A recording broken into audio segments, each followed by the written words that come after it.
Hello, कैसे हैं? अच्छे हैं आप सब लोग? कैसा चल रहा है आप लोग का प्रिपरेशन? आज जो हम करने जा रहे हैं बच्चे, वह एरोमेटिक कंपाउंड का ही रिएक्शन है, लेकिन हमने पिछला class Friedel craft alkylation reactions करा था, है ना। बेशक आप इस लेक्चर को देख रहे हैं, मतलब कि इसके जस्ट प्रीवियस लेक्चर्स जरूर देखे होंगे, है ना। थंबनेल में लगा हुआ है Friedel craft alkylation reaction lecture number 1 और Friedel craft alkylation reaction lecture number 2। ये हमारा लेक्चर 2 है। तो जब भी जो लोग भी ये देख रहे हैं, पक्का इंश्योर करें खुद को कि वह लेक्चर 1 भी देखे हुए हैं, तभी इस लेक्चर को देखने का बेनिफिट मिलेगा। अदरवाइज फिर आप ऐसे ही टाइम पास कर रहे हो, है ना। तो आज जो हम करने जा रहे हैं सर, इसमें फ्रीडल क्राफ्ट एल्काइलेशन रिएक्शन के आधार पर, फ्रीडल क्राफ्ट एल्काइलेशन रिएक्शन के आधार पे कुछ बहुत ही बेहतरीन क्वेश्चंस करेंगे, जो हमारे फ्रीडल क्राफ्ट एल्काइलेशन रिएक्शन की समझ को और इनहेंस कर देगा। सर एक बार जरा क्विक रिकैप करते हैं। सर हमने इलेक्ट्रोफिलिक एरोमेटिक सब्स्टिट्यूशन का ही एग्जांपल है फ्रीडल क्राफ्ट एल्काइलेशन रिएक्शन। इसमें क्या होता है, बेंजीन का रिएक्शन हम एक इलेक्ट्रोफाइल से के साथ कराते हैं। सर इलेक्ट्रोफाइल कौन होता है सर? तो बच्चे इसमें इलेक्ट्रोफाइल रेडी टू यूज नहीं होता, आपको रिएक्शन के दरमियान ऐसा व्यवस्था करना होता है कि इलेक्ट्रोफाइल बने, और वह इलेक्ट्रोफाइल कार्बोकेटायन होता है ना। और कार्बोकेटायन क्या है? कार्बोकेटायन अगर कहीं पे जाके जुड़ेगा तो वह एल्काइल के रूप में जुड़ेगा, इसीलिए इस रिएक्शन को बोलते हैं एल्काइलेशन रिएक्शन। बच्चे आप खूब ध्यान से देखना, क्या लेते हैं सर, बेंजीन का रिएक्शन हम एल्काइल हैलाइड के साथ कराते हैं, बोले तो RX के साथ कराते थे। फ्रीडल क्राफ्ट एल्काइलेशन रिएक्शन को मैं डिटेल में कर रहा हूं, बेशक डिटेल में तो हो गया है, उसी को मैं रिकैप कर रहा हूं। बच्चे क्या होता था फ्रीडल क्राफ्ट एल्काइलेशन रिएक्शन में, हम बेंजीन का रिएक्शन एल्काइल हैलाइड से कराते थे in presence of aluminium chloride. आप जरा ध्यान रखना, एल्युमिनियम क्लोराइड के पास, सर एल्युमिनियम के पास वैकेंट ऑर्बिटल है, और एल्काइल हैलाइड में जो हैलोजन है उसके पास लोन पेयर है। हैलोजन अपने लोन पेयर को एल्युमिनियम के वैकेंट ऑर्बिटल में देता था, तो हैलोजन पे प्लस चार्ज आता था। सर हैलोजन पे plus charge, halogen already are very electronegative element, और जैसे ही प्लस चार्ज आएगा इस पे, इसकी इलेक्ट्रोनेगेटिविटी और ज्यादा हो जाएगी। मतलब कि अब यह तलाश में हो जाएगा अपने अगल बगल कहां से इलेक्ट्रॉन मिले मैं खींच लूं। तो बच्चे इस कहां से खींच सकता है? अगर इसे कोई जुड़ा हुआ होगा उसी से तो खींच सकता है। कौन जुड़ा हुआ है? R। तो R और Cl के बीच जो बॉन्ड बना हुआ है, उस बॉन्ड के इलेक्ट्रॉन को ये लेकर के निकल लेगा। जैसे ही निकलेगा सर, तो R और Cl के बीच एक बॉन्ड बने होंगे, जिसमें एक Cl का इलेक्ट्रॉन लगा होगा, एक R का इलेक्ट्रॉन लगा होगा, बोले तो कार्बन का।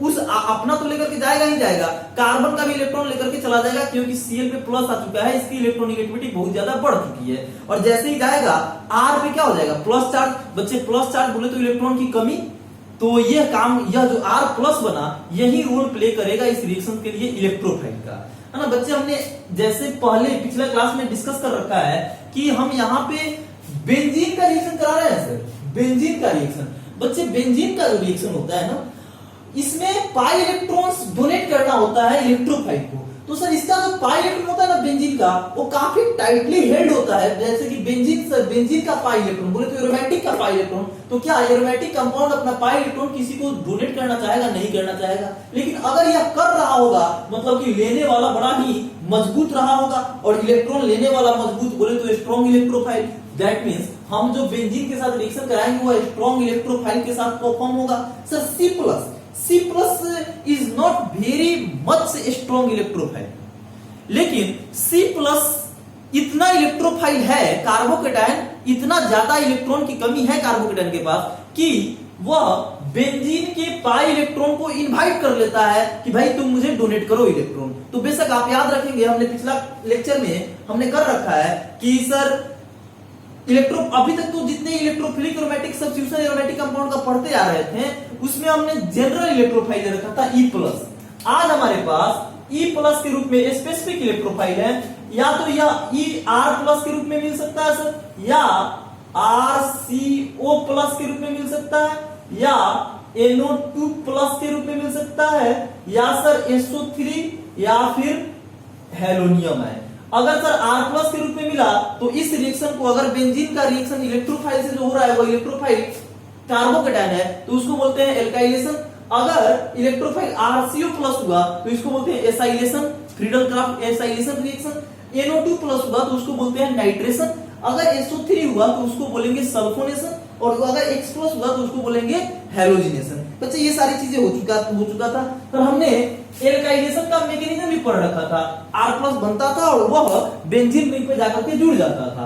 आज हम उसी का क्वेश्चंस करने जा रहे हैं, बड़े ही शानदार, बड़े ही मदमस्त है अपने आप में। बच्चे एक बात ध्यान रखना, कौन सा इलेक्ट्रोफाइल बन रहा है? कार्बोकेटायन। अरे इलेक्ट्रोफाइल कार्बोकेटायन ही तो है, और कार्बोकेटायन की एक बड़े ही इनहेरेंट प्रॉपर्टी होता है रीअरेंज करना। मतलब कि अगर कार्बोकेटायन कहीं बनेगा और उसमें रीअरेंज करने की संभावना होगी तो पक्का वह रीअरेंज कर करके ही आगे कोई काम करेगा।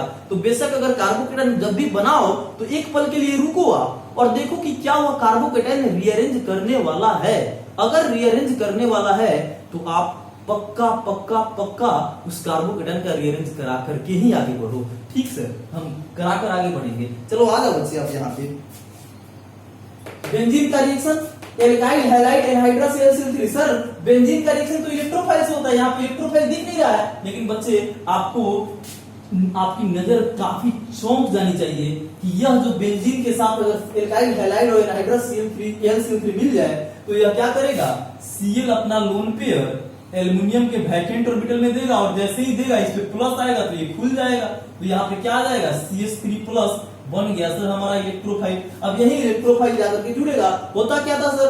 बेंजीन के since all 6 carbons are equivalent, so then बच्चे ऑल 6 कार्बन्स आर इक्विवेलेंट और ऑल 6 कार्बन हैव 1 इलेक्ट्रॉन। एक इलेक्ट्रॉन सारे कार्बन के पास है, तो किसी भी कार्बन से एक हाइड्रोजन हटाएगा और उस पे CH3 जुड़ जाएगा, सब्स्टिट्यूट कर जाएगा। क्या बनेगा सर हमारा अल्टीमेट जो हमारा प्रोडक्ट बनने वाला है ये ऐसा हो जाएगा।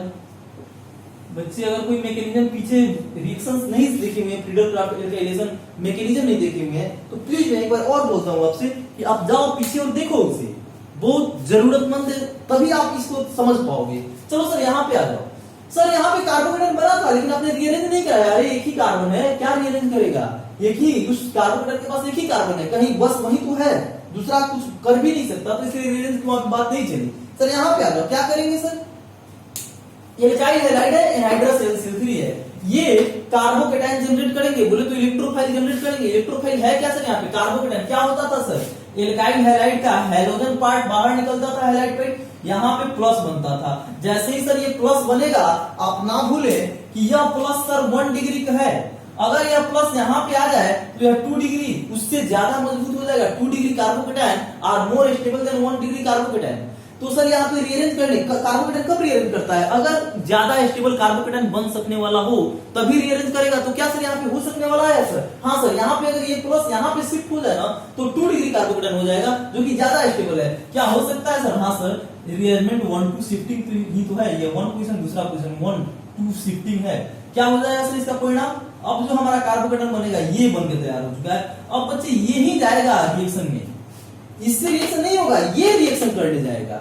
ये रिएक्शन अब इससे होगा, क्या होगा? हो जाएगा सर बेशक बेंजीन तो एज इट इज रहेगा। अब उसी बेंजीन पे यह इलेक्ट्रोफाइल जो कि कुछ नहीं है कार्बोकेटायन है जाकर जुड़ जाएगा। मतलब कि इसको हमको जोड़ देना है उस पे।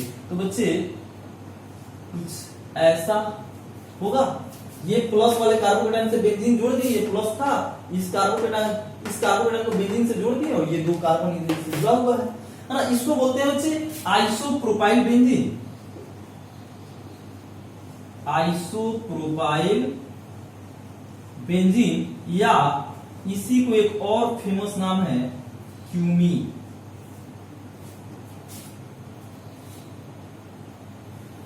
तो ये बन गया सर। अच्छा सर, अगर ये रीअरेंज नहीं करता तो क्या बन रहा होता? अगर बच्चे रीअरेंज नहीं करता, जो कि ये बिल्कुल हाइपोथेटिकल बातें हैं, अगर कार्बोकेटायन बनेगा और रीअरेंज कर सकने वाला होगा तो पक्की बात की रीअरेंज करेगा।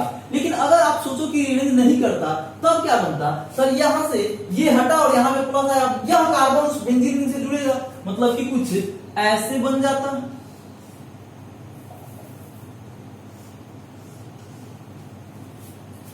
ये कार्बन उस बेंजीन, बोले तो यह कार्बन जुड़ता बेंजीन रिंग से, तो एक कार्बन, दो कार्बन, तीन कार्बन की चेन जुड़ता बेंजीन रिंग से, एक दो तीन कार्बन की चेन जुड़ा बेंजीन रिंग से, ये बनता। लेकिन बच्चे ये तो बन नहीं रहा होगा, ये तो बिल्कुल नहीं बन रहा होगा। अगर कोई बच्चा ये बना दे तो गलत हो जाए। तो बेशक आप एल्काइलेशन का एक सबसे बड़ा जो आपको ध्यान रखने की जरूरत होती है, अगर कार्बोकेटाइन बन रहा है जो कि बनेगा ही बनेगा, तो अगर रीअरेंज कर सकने वाला हो तो आप बेशक रीअरेंज करा करके ही आगे बढ़ेंगे, अदरवाइज आपकी गलत हो जाएगी और आप फिर सिलेक्ट नहीं हो पाओगे। फिर बोलोगे केमिस्ट्री मॉन्क ने गलत पढ़ा दिया मुझे।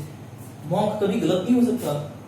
आप बेशक आप बस ध्यान दें, everything will be very appropriate, बहुत उचित तरीके से आप तक कंसेप्ट पहुंचाया जाएगा। आइसोप्रोपाइल बेंजीन हमारा क्यूमीन बन गया, बच्चे ये बन गए, ये नहीं बनेंगे, ये बनेंगे, है ना। सर अगर मुझे ऐसा बनाना हो तो क्या करेंगे? बच्चे यहाँ पे हमको जो कार्बोकेटाइन बना है वह रीअरेंज प्रोडक्ट बन रहा है, रीअरेंज करने के बाद प्रोडक्ट बना, तो इसको बोलते हैं बच्चा रीअरेंज प्रोडक्ट।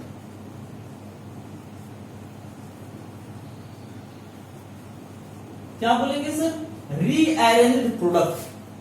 यह कार्बोकेटाइन बना, रीअरेंज किया, तब जाकर के प्रोडक्ट बनाया, तो इस प्रोडक्ट को बोलेंगे रीअरेंज प्रोडक्ट। ऐसे कार्बोकेटाइन से ये प्रोडक्ट बना जो रीअरेंज करने के बाद हुआ।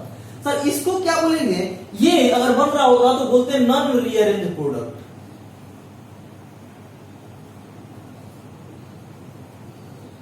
प्रोडक्ट है क्या सर? Alkyl benzene.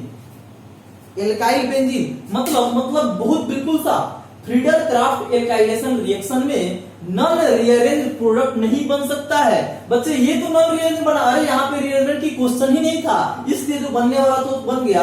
यहाँ पे सर रीअरेंज की क्वेश्चन है तो दो प्रकार की बातें आएगी, क्या रीअरेंज प्रोडक्ट बनेगा या नॉन रीअरेंज प्रोडक्ट बनेगा। तो बेशक फ्रीडल क्राफ्ट रिएक्शन में रीअरेंज प्रोडक्ट बनता है, नॉन रीअरेंज प्रोडक्ट नहीं बनता है। अगर हमको नॉन रीअरेंज प्रोडक्ट चाहिए तो हम फ्रीडल क्राफ्ट से नॉन रीअरेंज प्रोडक्ट तक नहीं पहुंच सकते, उसके लिए हमको कुछ दूसरे तरीके, दूसरे तरकीब अपनाने होंगे। मतलब एक सर यहाँ पे Friedel craft alkylation reaction fail होते हुए दिख रहा है, नॉन रीअरेंज प्रोडक्ट नहीं बना पाएगा, रीअरेंज प्रोडक्ट ही सिर्फ बनाता है। हाँ बच्चे, इस रिएक्शन, इतने मजेदार रिएक्शन के साथ भी कुछ ड्रॉबैक है। तो पहला ड्रॉबैक तो हमने निकाला कि sir non rearrange product don't get formed in this reaction.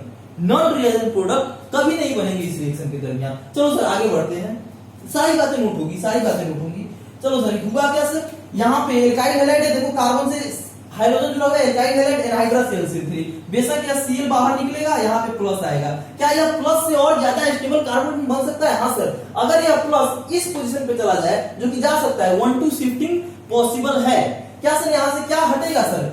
Methyl shift कराए या हाइड्राइड शिफ्ट कराए? बेशक हाइड्राइड शिफ्ट कराओगे बहादुर, है ना। हाइड्राइड की migratory aptitude, migratory nature fast होती है। तो ये रहा सर, ये रहा और यहाँ पर प्लस, ऐसा कुछ बना। अब ये कार्बोकेटाइन, रीअरेंज कार्बोकेटाइन जाकर के इस बेंजीन से रिएक्शन करेगा। क्या होगा सर? बेंजीन तो था ही, बेंजीन से एक हाइड्रोजन हटा होगा किसी भी कार्बन से, और ये कार्बोकेटाइन जाके जुड़ गया होगा, कुछ ऐसे होगा सर।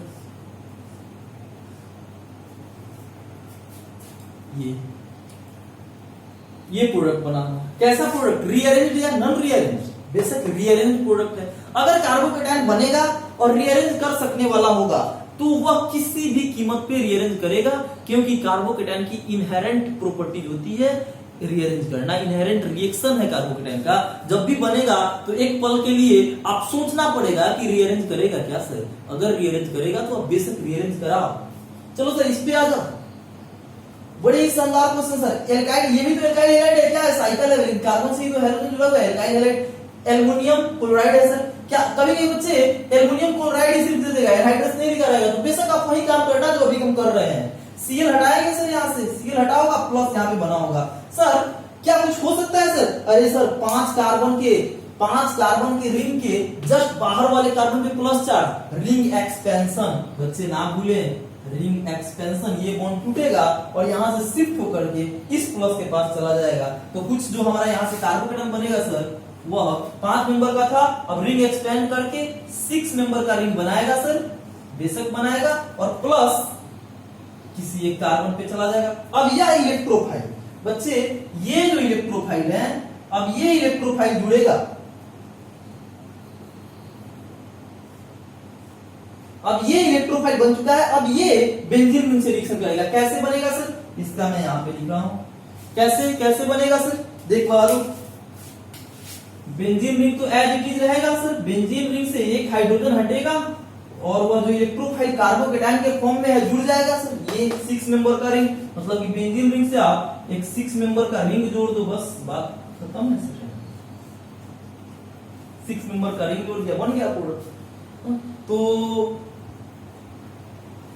आप जस्ट इसके तुरंत बाद फिर अच्छे क्वेश्चंस आएंगे, है ना, 4-5 क्वेश्चंस और मैं कराऊंगा। ये बिल्कुल आपको पूरी ध्यान के साथ, कंसंट्रेशन के साथ ये सारी चीजें करना है।